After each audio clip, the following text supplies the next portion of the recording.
Mesdames et messieurs, bonjour. Merci de nous rejoindre sur France 3 Lorraine pour Dimanche en politique. On s'intéresse au lendemain de la fête du travail à l'emploi. Après l'annonce d'ArcelorMittal de supprimer des postes en France, mais aussi en Lorraine. Alors, est-ce un coup dur isolé ou ça laisse imaginer une vraie lame de fond? Quelle est la situation en Lorraine? Quels sont les secteurs qui résistent? Et surtout, quelles sont les perspectives à venir? Emploi en Lorraine, l'heure de vérité, c'est le débat de ce dimanche avec nos invités qui sont venus nous rejoindre. Tout d'abord, Gilles Gaumont, bonjour, vous êtes président du MEDEF 54, vous êtes fondateur de l'entreprise Adista, vous proposez notamment des solutions d'hébergement de données, des data centers et vous travaillez sur l'intelligence artificielle. François Brunet, vous êtes directeur de l'INSEE Grand Est. Jean-Paul Doll, vous êtes président de la Chambre des métiers de Meurthe-et-Moselle et vous nous venez du PIO. Et puis Patrick Drillon, vous êtes vice-président de l'association 60 000 rebonds Grand Est et vous accompagnez notamment des chefs d'entreprise qui ont connu la liquidation judiciaire. Merci à vous, messieurs, d'être venus nous rejoindre. Alors, je le disais, c'est un nouveau coup de massue pour l'acierie française. La direction d'ArcelorMittal donc, a annoncé un plan de suppression de postes sur 7 sites français. Plus de 600 postes au total seront supprimés et le site de Florange sera concerné avec près de 200 postes qui seront supprimés. ArcelorMittal, un employeur majeur en Lorraine. Selon vous, dites-moi Gilles Gaumont, c'est un cas isolé ou c'est le début tout simplement d'une longue série? Alors disons que le cas de l'acierie et de l'acier avec ArcelorMittal est un petit peu particulier puisque c'est le résultat aujourd'hui qui se voit en termes d'emploi de toute une série d'erreurs, je pense, au niveau de l'Europe sur les matières premières et notamment l'acier, avec des problématiques mondiales de taxes sur l'acier qui sont opérationnelles depuis plus longtemps que dans les autres métiers. Et voilà, c'est important de perdre 200 emplois, mais je pense que la situation est moins catastrophique qu'on pourrait le penser si on regarde que ce chiffre-là. En Lorraine, ça veut dire que l'industrie est plutôt fragile en Lorraine, puisqu'elle reste quand même très présente? Alors, effectivement, en Lorraine, l'industrie est un secteur qui perd des emplois en 2024, mais il existe d'autres secteurs qui sont touchés, comme la construction et encore plus fortement l'intérim. On assiste à une augmentation des plans sociaux? Alors, on assiste, nous, à une augmentation des défaillances d'entreprises et également des créations d'entreprises. Il y a eu en 2024 une forte hausse des deux phénomènes en même temps. Oui, vous parliez des secteurs touchés, l'industrie, on en parlait il y a un instant, mais pas uniquement. Oui, donc la construction est très touchée et l'intérim encore plus, alors que les autres secteurs s'en sortent à peu près. Dans l'artisanat, dites-moi, quel est le constat à l'heure qu'il est? L'artisanat est-il, oui ou non, en difficulté aujourd'hui? Alors, c'est une période un petit peu d'instabilité, mais au niveau des créations d'entreprises et des fermetures, on a un delta positif. Sur la Meurthe-et-Moselle 2024, c'était 652 radiations et presque 2000 créations. Alors c'est vrai qu'avec les micro-entreprises, c'est beaucoup plus facile d'ouvrir une micro-entreprise, mais il y a des gens qui s'en sortent très bien, puisque c'est souvent un tremplin à l'entreprise, à l'EI. Donc nous sommes en positif par rapport aux créations. Vous accompagnez justement les chefs d'entreprise qui ont connu la liquidation judiciaire. Est-ce que c'est en augmentation en ce moment et vous le constatez jour après jour? Alors malheureusement oui, il y a un trend, comme on dit, en fait, pour faire un peu de franglais, qui est de 40% en un an. Augmentation de 40% en un an? Oui, de bénéficiaires, de gens qui s'adressent à nous, pour être accompagnés. Donc il y a une augmentation des défaillances d'entreprises, plus de faillites, et dans quel secteur par exemple? En fait, c'est compliqué parce que en fait, nous, on est... Clairement, celui qui est dirigeant dans une ETI ou une boîte assez importante, il ne va pas venir nous voir parce qu'il a un réseau professionnel, il a des relations qui vont l'aider et lui permettre de ne pas être isolé dans son rebond. Nous, ça sera plutôt des artisans et des petits entrepreneurs qui vont venir nous voir. Mais là, c'est tout secteur d'activité confondu. Avec une petite nuance par rapport à ce que j'ai entendu, nous, ce qu'on observe aussi, c'est toute la partie études, conseils, nouvellement. Ce n'était pas le cas il y a un an et cette partie-là, maintenant, émerge. C'est des gens qu'on ne voyait pas avant. Il y a le secteur de la construction, excusez-moi, qui connaît une hausse des défaillances alors qu'elle connaît une baisse des créations d'entreprises. Donc il y a une vigilance particulière sur ce secteur, alors que sur les autres secteurs, les créations augmentent au même rythme que les défaillances. On parlait de liquidation plus que de redressement judiciaire. Ça veut dire qu'aujourd'hui, il n'y a presque plus d'entreprises qu'on peut sauver, c'est ça ? Alors malheureusement, là, Gilles Common, ici présent, et vous aussi, Monsieur Dole, en savez autant que moi.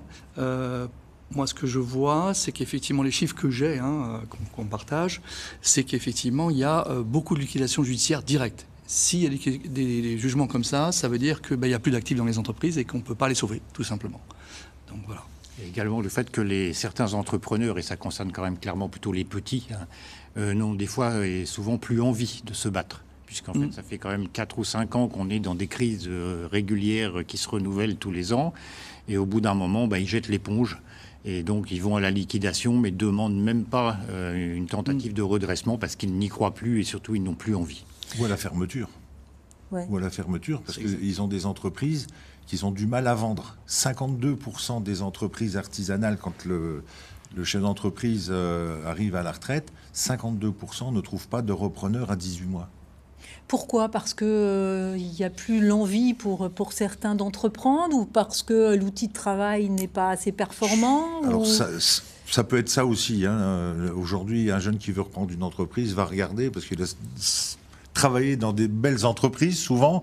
Donc quand il vient et puis que c'est des entreprises qui n'ont pas su investir, c'est compliqué. Et puis les banques aujourd'hui demandent quand même 30% en moyenne, à peu près 30% d'apport pour pouvoir s'installer.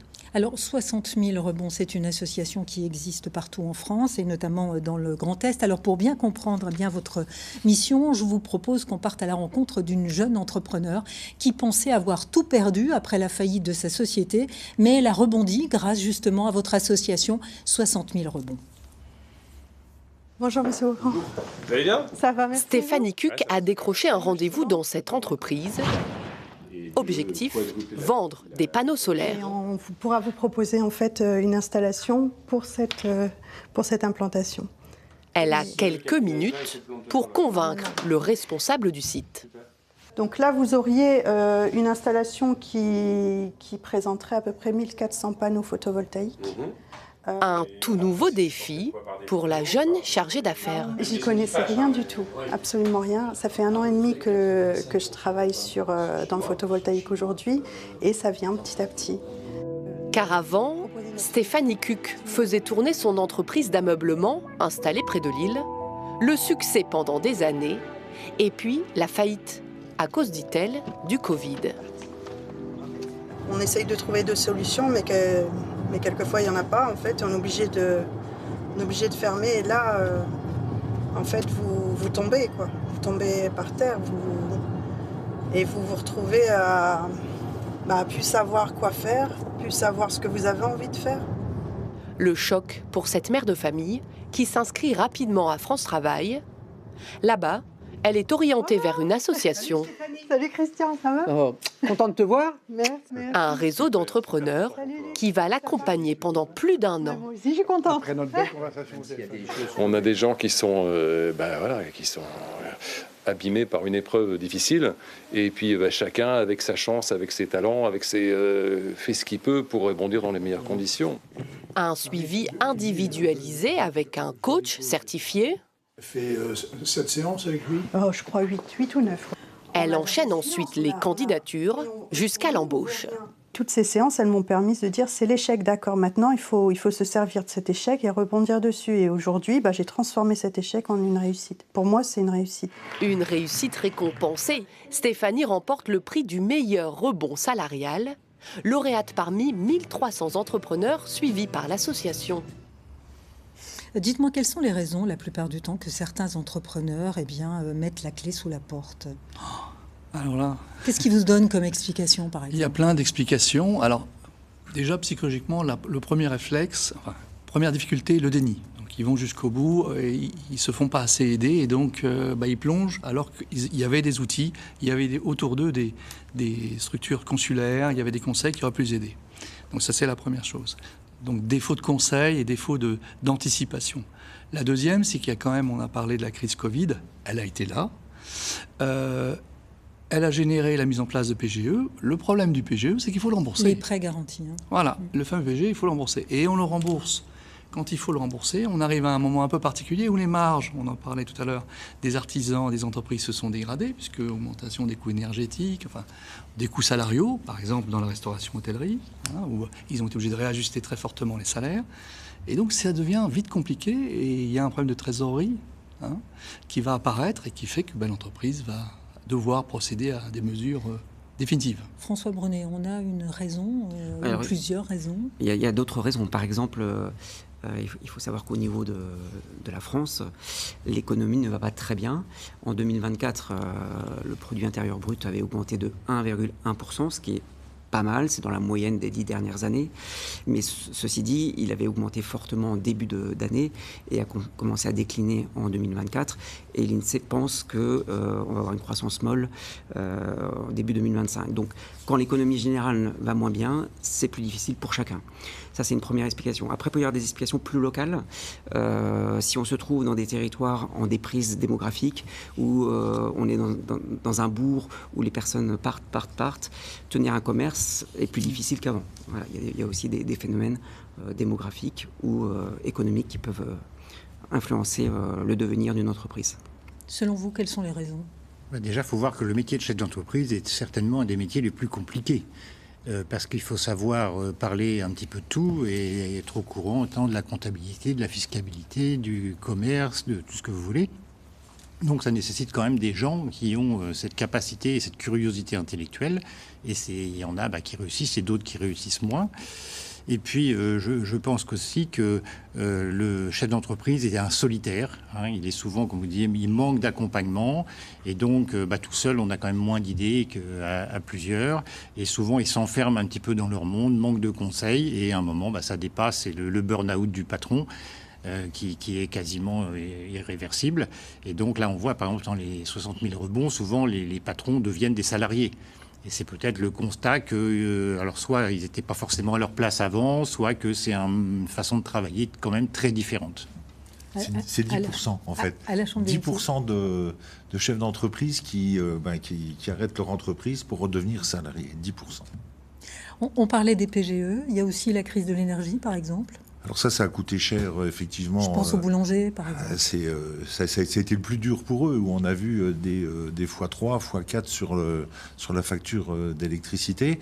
Mais pas que ça, il y a eu aussi la matière première aussi qui a flambé. Alors bien sûr, on a accompagné en expliquant aux chefs d'entreprise, notamment avec la préfecture, que quand il faut augmenter les prix, même si ça ne plaît pas aux clients, si on veut garder l'entreprise saine, il faut augmenter les prix. Répercuter cette crise énergétique et la flambée des matières premières. Les mutations dans certains secteurs d'activité, je pense par exemple à l'habillement qui ne cesse justement de fermer des boutiques. Alors c'est plus, moi j'ai l'impression, alors c'est vrai que le commerce, en général, c'est presque le gros commerce en général qui souffre. Je pense notamment au bricolage. Alors là, le bricolage en ce moment, c'est catastrophique puisque la construction était mise à mal, donc forcément les rénovations, puisqu'il n'y a pas le transfert de propriétaires sur des biens, donc la rénovation souffre beaucoup aussi. En tous les cas, le premier défi des entrepreneurs, vous le disiez, c'est de ne pas se retrouver seuls. Quelles sont, selon vous, les principales difficultés rencontrées justement par ces entrepreneurs qui cherchent à repartir et qui cherchent à rebondir? Alors, il y en a plus. Si je vais en ordre chronologique, il y en a plusieurs. La première, c'est déjà de comprendre ce qui s'est passé.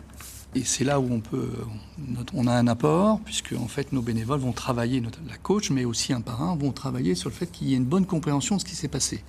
L'idée, c'est d'éviter de repartir dans la même erreur. S'il y a erreur, il y a eu.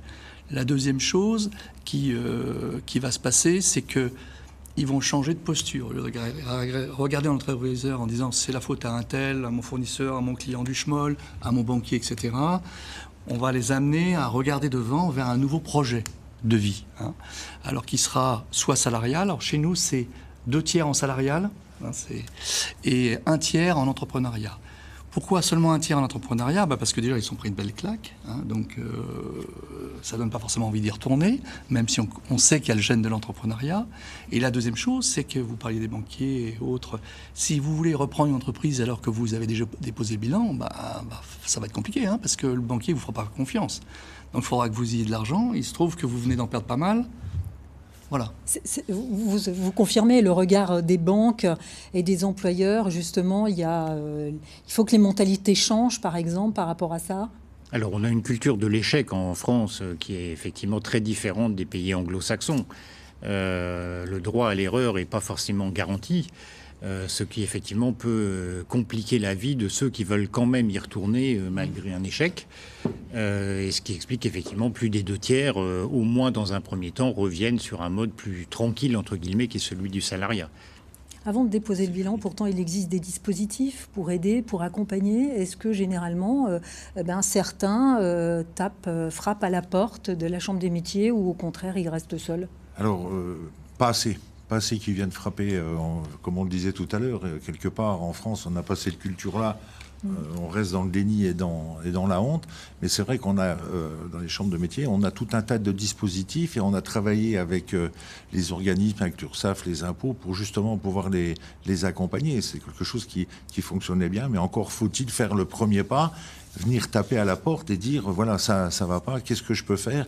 On a tout un tas de dispositifs, même pour augmenter la production, pour se développer, mais il faut qu'ils viennent taper à la porte.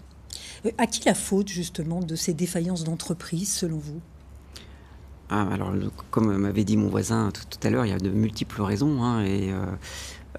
Soit c'est lié à un manque d'anticipation du chef d'entreprise, soit il se trouve dans un secteur où il y a une crise et donc il va devoir y faire face et ce n'est pas simple. Donc les situations sont vraiment extrêmement variées. Est-ce qu'il y a des secteurs qui s'en sortent mieux que d'autres ? J'imagine que oui. La high-tech peut-être ? Voilà, il y a des secteurs d'avenir comme le numérique et en particulier l'intelligence artificielle. Il faut savoir que donc, dans le Grand Est, l'emploi augmente dans le secteur du numérique assez fortement, mais moins fortement qu'en France. Donc là, il y a une occasion à prendre qui n'est pas encore une perche qui est tendue, qui n'est pas encore assez prise localement, mais qu'on va s'efforcer de progresser. Il y a une explication à cela, parce que vous êtes justement dans le numérique. 2 petites remarques. Déjà, je pense qu'une entreprise, c'est un être vivant, donc elle naît, elle vit et elle meurt. Donc le fait que des entreprises disparaissent, c'est quelque part la logique même de notre monde. Donc il ne faut pas considérer que toutes les disparitions d'entreprises sont des catastrophes ou qu'il faut absolument les éviter. Il y en a, elles ont atteint un certain point, ça ne va plus, etc. Donc il faut savoir s'arrêter. De temps en temps, c'est aussi une bonne chose. Sur tout ce qui tourne autour de l'IT, effectivement, on ne peut que promouvoir effectivement le recours à toutes ces nouvelles technologies. Alors à la fois parce que c'est des créations potentielles d'emplois importantes, mais là, on va arriver dans le problème inverse, c'est-à-dire qu'on n'arrive pas à recruter. C'est pas qu'on a des gens en trop, mais c'est qu'on n'en a pas assez. Et puis, malgré tout, toutes ces technologies d'automatisation, de numérisation, l'IA, sont le moyen pour toutes les entreprises du territoire de se pérenniser, de se développer et d'améliorer leur compétitivité, ce qui est absolument indispensable dans le contexte économique d'aujourd'hui. Comment vous voyez les perspectives à venir, par exemple, Monsieur Doll ? Alors, on est dans vous êtes confiant ou pas ? Instable. Écoutez, aujourd'hui, nous, on a un outil qui s'appelle Opage chez nous à la Chambre de métier et qui est en enquête régulièrement. Tous les mois, on appelle presque 1000 entreprises du Grand Est pour leur demander leur ressenti. Et alors ? 1 sur 2 sont inquiets quand même. Ça va, mais est-ce que ça va durer longtemps ? Ils sont, avec les trésoreries qui sont un petit peu justes, ils sont dans l'attente de jours meilleurs. Vous confirmez pourquoi les employeurs ne veulent pas embaucher aujourd'hui? Alors, les employeurs souhaitent toujours embaucher, se développer, c'est dans leur gène. Donc dire qu'ils ne veulent pas, non, souvent ils ne peuvent pas. Et puis le deuxième point qu'il faut quand même avoir en tête, c'est clairement que depuis la dissolution, depuis juin de l'année dernière, la France est complètement à l'arrêt. En termes, l'incertitude est telle que tous les entrepreneurs, tous les décideurs ne décident plus rien. Ils décident juste de faire le dos rond en attendant de voir où est-ce qu'on va aller, à quelle sauce on va être mangé et ce qui va se passer. Donc ça s'est traduit effectivement par une augmentation, enfin une réduction très forte du recours à l'intérim que vous avez souligné, qui est l'indicateur avancé de futurs licenciements quand même, il faut regarder les choses en face. Et donc c'est ce climat d'incertitude, et tant qu'il persistera, je pense qu'on n'aura pas de rebond. On va être sur une croissance à zéro. Quand vous dites molle, je pense que moi on est même sur zéro sur 2025. Et malheureusement, je ne vois pas d'issue politique, parce qu'en fait, on parle beaucoup des États-Unis, de Trump et tout ce qu'on veut. Le vrai sujet en France, c'est quand même la politique franco-française qui font que les entrepreneurs sont vraiment dans une position d'attentisme majeur. La crise politique, c'est ça que vous dites, mais est-ce que c'est la seule explication? Non, peut-être pas. C'est aujourd'hui la cause essentielle. On était quand même sur une courbe régulière de diminution du chômage. On avait créé quand même 2 millions d'emplois depuis 2019. Et depuis, miraculeusement, ou je ne sais pas, depuis la dissolution, ça remonte. Alors, on peut quand même penser qu'il n'y a peut-être pas tout à fait une relation de cause à effet, mais enfin, il y a quand même une coïncidence. Quelles sont, par exemple, les perspectives que vous imaginez dans les prochains mois ou dans l'année à venir? Alors, malheureusement, je vais partager et être totalement d'accord avec ce qui a été dit à l'instant par les intervenants. On ne peut pas être très optimiste sur l'année 2025, même si on le souhaiterait tous individuellement, et on fera tout ce qu'il faut pour aider les gens à rebondir, à créer de l'activité, parce que c'est pas ce qu'on est en train de dire. Mais en 2025, il ne se passera pas grand-chose de positif. Faut pas, voilà. La conjoncture n'est pas favorable? Alors donc, j'ai dit une croissance molle pour les 6 premiers mois de l'année, avec une baisse de l'emploi et une hausse du chômage. C'est ce qu'on prévoit à l'INSEE. En fait, il n'y a plus de moteur de croissance en France en ce moment. Le moteur qui pourrait repartir, c'est la consommation des ménages. Les ménages ont énormément épargné. Ils sont à un niveau d'épargne très haut. Et donc, ça pourrait être une solution pour relancer la croissance en France. Sauf qu'on vient d'avoir les chiffres, ils viennent de chez vous. Au mois de mars de cette année... la confiance. Il n'y a pas de consommation des ménages. Oui, il n'y a pas. Il y a 0%. Tant que la peur est là... Voilà. Les voyants sont rouges, c'est ça que vous dites? C'est le climat qui est pas bon. Le pied sur le frein. Après, les voyants, je ne sais pas les couleurs, mais le pied est clairement sur le frein. Ouais. Et malheureusement, j'ai du mal à voir, parce que dans notre échéancier politique à venir, on ne voit pas qu'est-ce qui pourrait faire que le moral revienne au niveau du français et d'augmenter la consommation. Parce que s'il y a consommation, c'est bon aussi pour nos entreprises. C'est quand même un cercle positif. Mais par rapport aux échéances, que ce soit les municipales, les législatives, les présidentielles optionnelles, on est parti encore pour 2 ans de frein. Et je pense que l'économie va quand même plus... On ne voit pas encore, à mon avis, tous les symptômes qui sont liés à ce qui s'est passé depuis 1 an. Mais ça va aller, pour moi, de pire en pire. C'est ce que vous dites, justement, aux personnes qui viennent vous voir? Alors non, c'est pas du tout ce qu'on dit. Non, nous on est là pour, surtout travailler avec eux sur une nouvelle vision de leur projet de vie professionnel. Et on n'est pas là pour leur parler des mauvaises nouvelles, même si elles sont là et elles sont factuelles et elles sont rationnelles, telles qu'elles ont été exposées ici. Et nous, on va surtout chercher avec elles là où elles se trouveront mieux dans leur vie professionnelle. Alors c'est vrai qu'aujourd'hui, c'est plutôt le salariat, clairement. C'est là où elles seront bien, parce que il faut savoir qu'il y a beaucoup d'entreprises qui cherchent à embaucher et qui ont du mal à embaucher. Donc il y a des possibilités d'embauche dans le salariat, il y a de la place là-bas. Pour l'entrepreneuriat, c'est particulièrement difficile, puisque qui dit entrepreneur dit vision. Là, je parle à un chef d'entreprise qui est en face de moi. Quand on crée une entreprise, c'est qu'on a une vision. On a un endroit où on veut aller. Aujourd'hui, quelle vision a-t-on? La plupart des chefs d'entreprise, ils n'ont plus de vision, ils tendent le dos, ils disent il va falloir que ça passe. Jean-Paul Dole, vous confirmez, il y a une inadaptation ou une inadéquation entre les offres et les demandes? Oui, c'est tout à fait ça. On sait, par exemple, les restaurateurs ne trouvent plus de serveurs. Bon. Ça va mieux. Ça va mieux. Aujourd'hui, les restaurateurs... Alors, ça dépend aussi des territoires. C'est ce que vous nous disiez tout à l'heure. Si c'est en perte de population... ça marche pas. Moi, on me faisait remarquer que pour trouver une place dans un restaurant, des fois, c'était dur. Moi, sur le PIO, je vous promets que... ou alors, c'est des gourmands, mais pour trouver une place dans un restaurant, il vaut mieux réserver. Comment booster l'économie, selon vous ? Je pense qu'il n'y a pas de remède miracle. Le problème... L'IA va nous aider ou pas ? Alors, ça, c'est un autre sujet.